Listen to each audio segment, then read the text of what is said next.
Hi children, welcome to the online physics classes. In the last session, we discussed about the properties of acids and bases. Now we are going to discuss why only some substances are acids, some are bases, what they have common. So in this session, we discuss what do acids have common in them in the same way bases have common in them.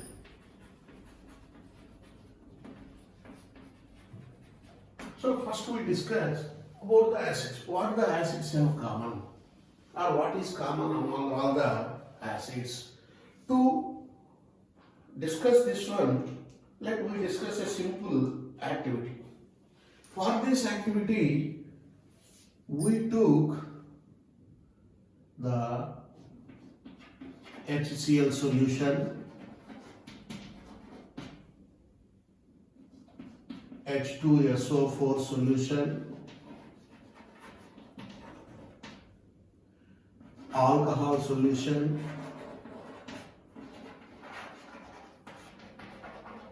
that means C2H5OH ethyl alcohol solution, and glucose solution. What is the formula of the glucose? That is C6H12O6. HCl solution contains hydrogen. In H2SO4 also hydrogen is there. Alcohol, hydrogen is there. In sugar also hydrogen is there. Now we are going to discuss what acids have common. And we need a 100 ml beaker.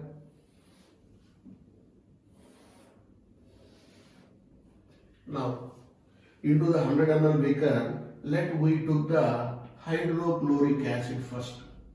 So HCl solution is taken into a 100 ml solution. Into this solution, the graphite rods are inserted. What are inserted? Graphite rods are inserted, and these graphite rods are connected to a 230 volts AC power supply by different colored wires for our recognition. So one of the electrode is connected to the positive terminal of a 220 volts AC. So it is a positive terminal, and the another one is connected to the negative terminal of this AC supply. In this, here we connect a bulb. So connected to negative terminal. So what we did, children?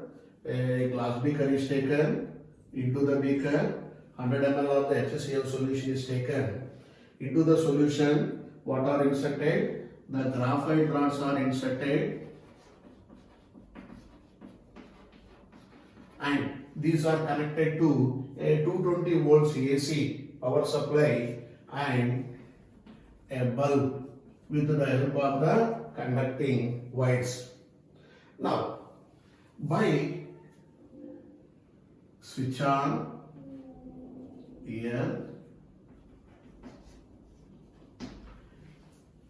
what we observe means we want to observe whether the bulb glows or not. When the bulb will glow, when there is a flow of current from one electrode to another electrode in this solution, then the circuit is completed, bulb will glow. If bulb is not glowing means here the current is not passing from one electrode to another electrode. That means in this solution the current is not passing. So first we have taken that HCl solution So name of the solution, that is HCl solution is taken. Here what we are going to observe, whether the bulb glows or not. First, by allowing the current, we notice the bulb glows. That we record in our observation. Bulb is glowing. Now, this HCl solution now replaced with the H2SO4 solution. Again, by closing the switch, we observe whether the bulb glows or not. If we do this activity, we notice in this case also the bulb will glow. Now, this H2SO4 solution is replaced with the alcohol solution, or it is replaced with alcohol. Again the switch is closed and the bulb is observed whether it glows or not. During this time we notice the bulb does not glow. The same we observe if we replace the alcohol with the glucose solution. So when glucose solution is taken, during this case also we notice the bulb will not glow. This is our observation. So when we took the HCl and H2SO4, current is passed, bulb is glowing.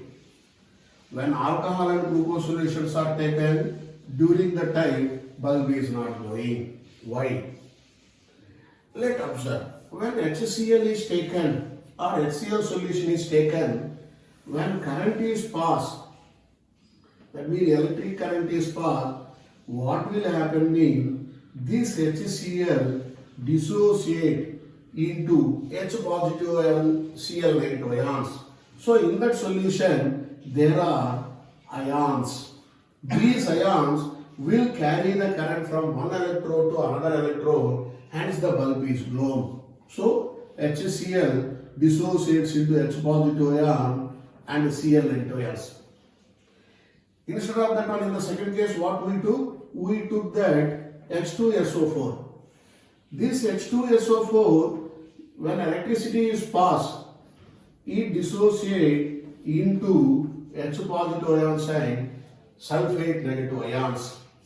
Due to liberation of these ions in the solution, they allow the current to pass through them. Hence, bulb is blown.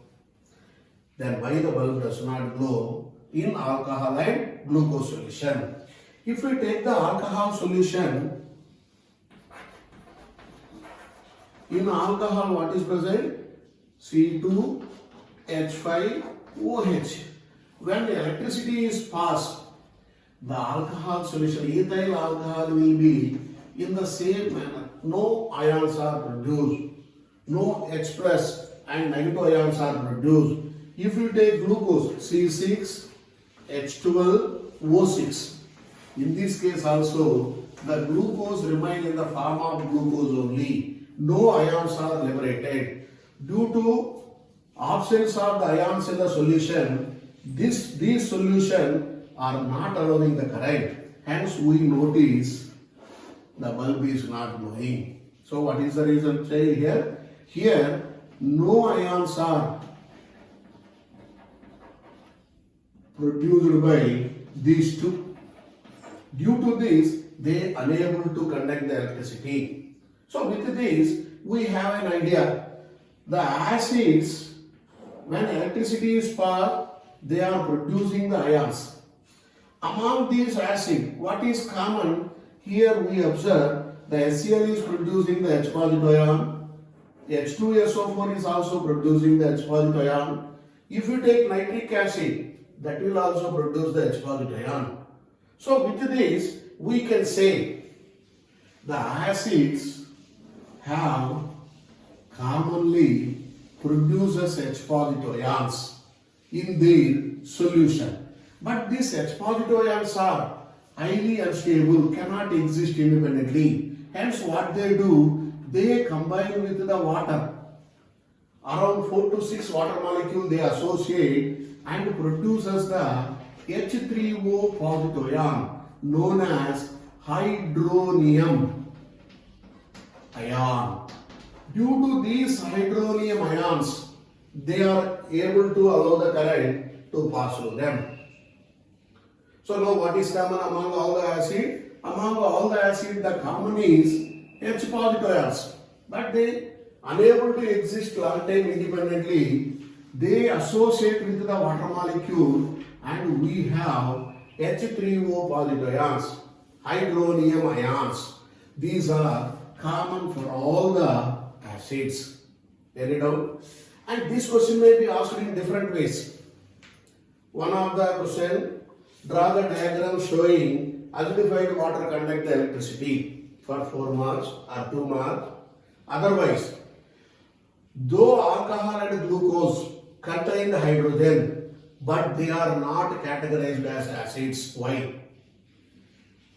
And other one, what is common among acids?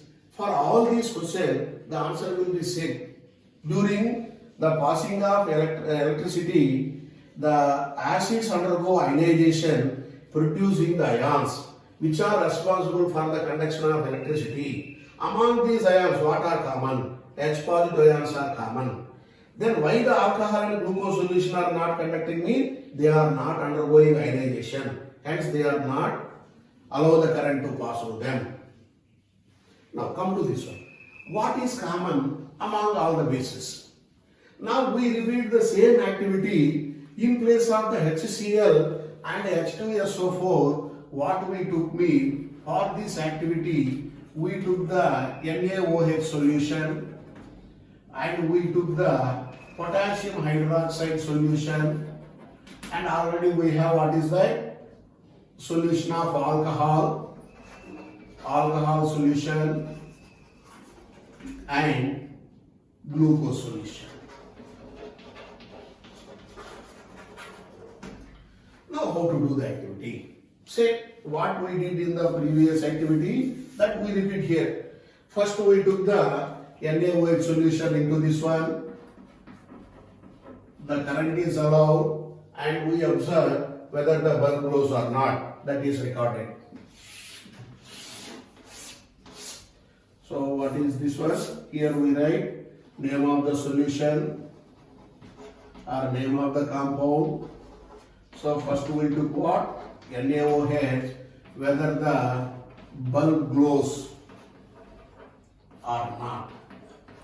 So when NaOH solution is taken and current is allowed, we notice the bulb is glowing. Now NaOH solution is replaced with potassium hydroxide solution. During this case also, we notice the bulb will glow.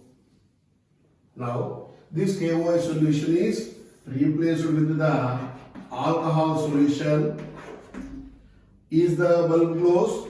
The bulb doesn't glow, and finally we replace the alcohol with the glucose solution. Is the bulb glows? Already we observed this one. The bulb does not glow in this solution. Why? Why the bulb glows when we took NaOH and KOH? Why it does not glow? Let's take the NaOH. When the current is passed through the NaOH solution, this NaOH ionizes into sodium ions and OH negative ions. Due to the formation of these ions or ionization of NaOH, current is passed, hence bulb is glown. Let we took the KOH. When current is passed, it dissociates into K positive and OH negative ions. As ions are produced, current is passing in those solutions, hence the bulb is glown. What about these two? In case of the alcohol, in case of the glucose, the bulb does not glow mean there is no ionization. No ions are produced. Like in the case of the first one. So with this, we can say these bases undergo ionization and produces the ions. Among these ions, what are common? These are common.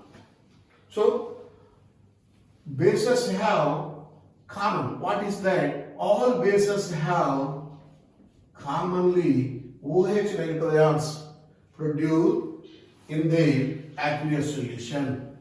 Not only these two, all bases produces the OH negative ions.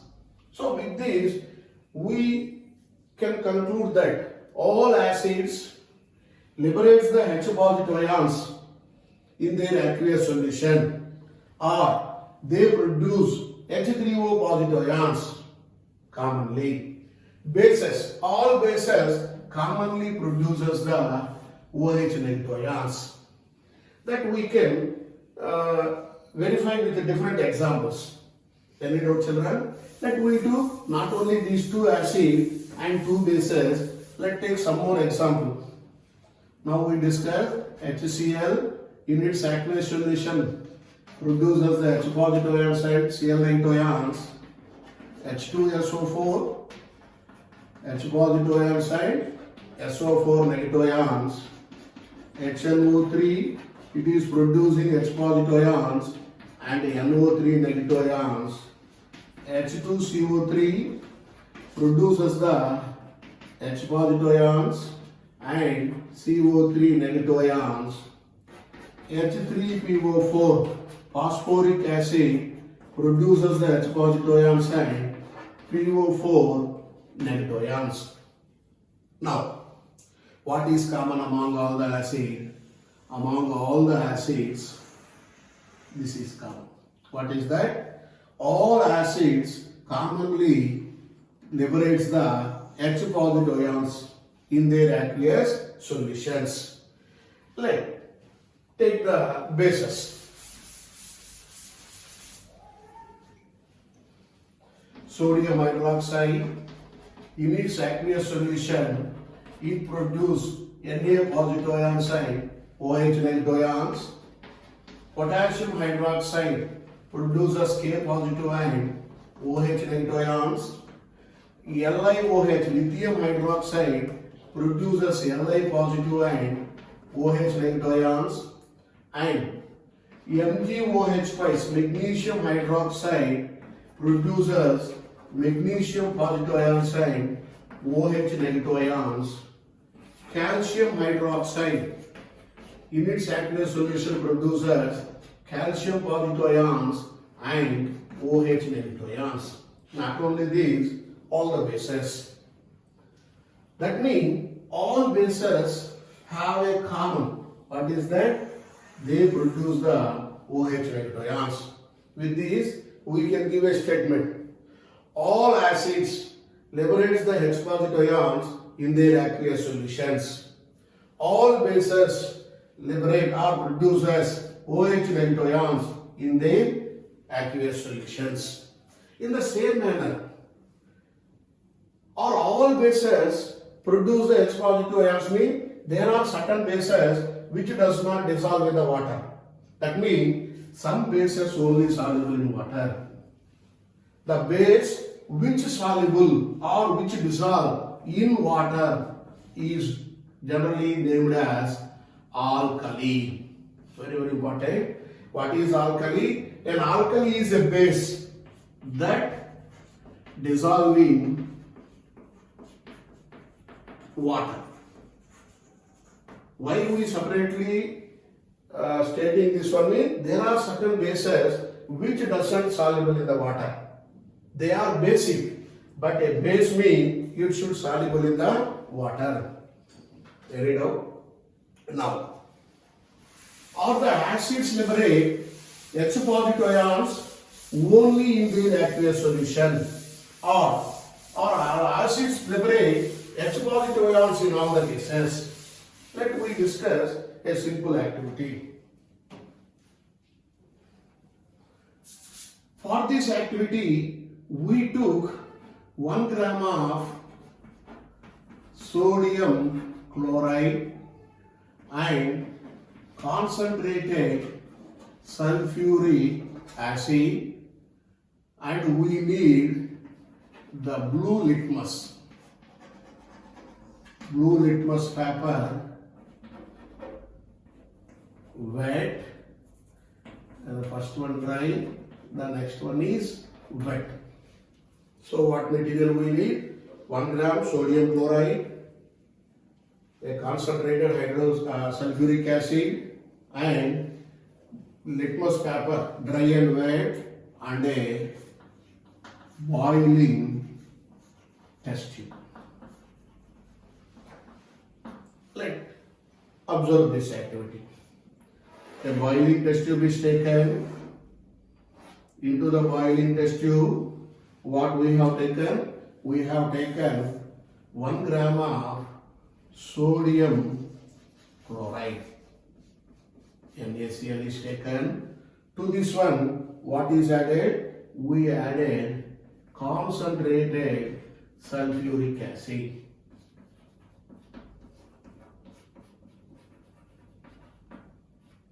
What will happen? Here, the sulfuric acid reacts with sodium chloride and produces the Na2SO4, sodium sulfate, liberating the hydrogen chloride gas. So, in this reaction, which gas is produced? Hydrogen chloride gas is produced. Now, my question is, this hydrogen chloride gas contain any percent of or any contact of water? No. So it is a, which one? Dry HCl gas is liberated. Now what we do mean? We took a dry blue litmus paper near to the HCl. Dry blue litmus paper near to the liberation of the HCl gas. Already we know acid turns blue litmus into red. If this blue litmus paper turns into the red, we notice the blue litmus paper does not turn into the red. Why? Here HCl is produced. We know HCl is acid. If it is an acid, must and should it should convert the blue litmus into red. Why the blue litmus is not turning into the red? Because in the HCl gas, HCl is present in the form of a molecule only. No H positive or no H3O positive ions will be present. Due to absence of these H positive ions or H3O positive ion, blue litmus is not turning into the red. Let we test this one with the help of the wet blue litmus. Now what will happen? This HCl gas now dissolved in the moisture present in the wet blue litmus. HCl plus H2O. Where from the water is we have from the wet blue litmus. What will happen? It dissociates into H positive ions and Cl negative ions. These H positive ion associates with the water and finally forms the hydronium ions. Due to liberation of these ions by the presence of water in the wet blue litmus, this wet blue litmus turns into the red color. So this will be asked like this. Dry HCl gas does not turn HCl gas does not turn the dry blue litmus into red, but it turns the wet blue litmus into red. Why? HCl in the form of the gas never produces the H positive ions or H3O positive ions. Hence, it will not turn the dry blue litmus into red. Then how it is turning the wet blue litmus into red means this HCl gas dissolved in the water present in the wet blue litmus and producing the H positive ions. Due to this, that wet blue litmus turns into the red. So with this we can say acid mean the substance must and should present in the form of aqueous solution. That means when that substance is in the water, then only we can call it as acid. If not, we use a word called as acidic. The difference between acid and acidic. Acidic is the nature of the substance. Acid is a substance that is liberating the H positive ion. This will happen when it is present in the form of aqueous solution. Any doubt, children? So with this we can say that the dry HCl gas will not turn the dry blue litmus into red, but it can turn the wet blue litmus into red.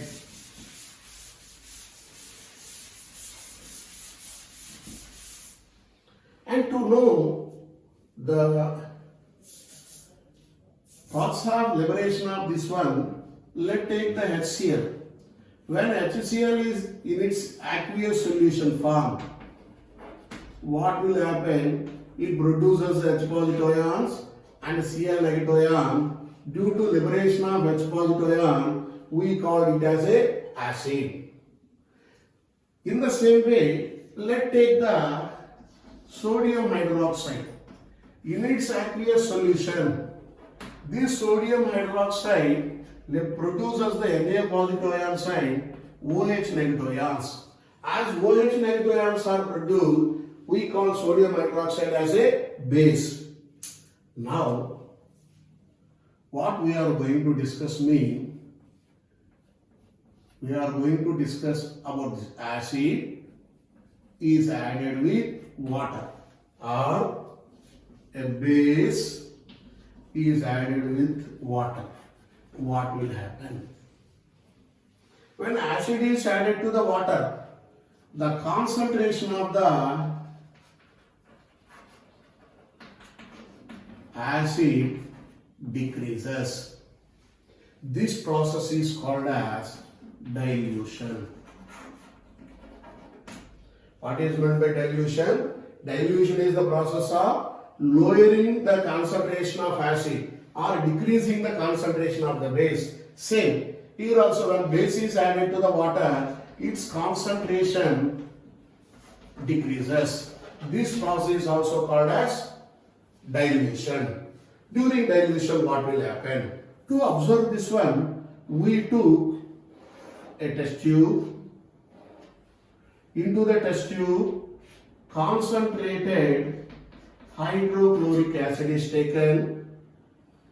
We touch the bottom of the test tube and our feeling is recorded. Now to the boiling test tube, we add slowly little amount of water. What will happen? After adding a little quantity of water, if we touch the bottom of this test tube, we feel it is hot or it is warm. Where from that warmness or hot condition is developed mean due to addition of water, the concentration of this HCl decreases, as we know, already I have discussed it, that is called as dilution. During dilution, heat energy is liberated. Hence, dilution is a exothermic process. What is exothermic process? Any reaction in which heat is liberated. So during this dilution process, heat is evolving. Hence, heat is a exothermic process. Now, my question: if we add water to the acid, what will happen? Heat is developed.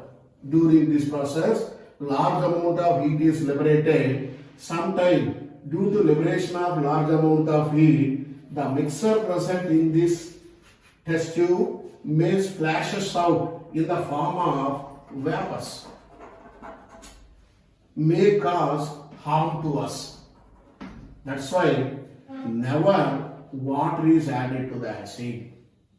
That means during the dilution, water is never added to the acid. Then how to do the dilution? To dilute an acid or base, what we do mean, we took the water, to the water we add the hydrochloric acid. Now a doubt may arise. The same we are doing, instead of adding water we are adding the HCl. Is the heat is liberated or not? Yes, heat will be liberated. But what will happen mean, here we are taking the more amount of water and acid is added drop by drop. Whatever the heat that is liberated, it is absorbed by water. Water is having a high capacity to absorb the heat since its specific heat is more. Due to more specific heat, water can absorb more and more heat. That's why, though the heat is liberated, no vapors are produced immediately or the mixer will not splashes out. That's why, to prevent the harmful effect or to prevent the harm, what we want to do, always acid is to be added to the water. But water is not added to the acid. Very, very important here. So here question may be asked. During the dilution, it is recommended to add acid to the water, but not water to the acid. Why? When water is added to the acid, due to more concentration and more amount of the acid, large amount of heat is liberated, by which the vapors may be produced, or the mixer will be splashed out, or that vessel will be broken, which may cause harm to us. That's why during dilution it is recommended that water should not be added to the acid. Then what is recommended? Acid is to be added to the water. Why mean? Here more water is present, though the concentration is more, when acid is added, heat is liberated. But due to more specific heat of the water, it absorbs large quantity of heat. That's why the harm that is caused is very, very less. Hence it is recommended during dilution only acid should be added to the water. One more. Let's take a concentrated hydrochloric acid or sulfuric acid. Now what we do mean, we put a drop of either HCl or H2SO4 onto this metal. What will happen? The acid will react with the metal. Metal is eaten away. For example, if you take the iron, what will happen? Iron reacts with the acid and produces the FeCl2 plus what will happen?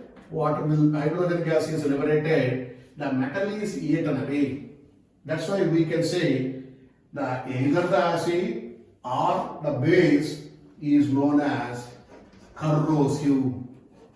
Concentrated acid or concentrated base is corrosive in nature. Corrosive means they can easily react with metal and the nature of the metal is spoiled. That nature we called as corrosive. Any doubt, children? Go through the textbook and if you have any doubts, clarify your doubts and watch the video to understand the difficulties. In the next session, we discuss how to know the strength of the acids and bases. Good day.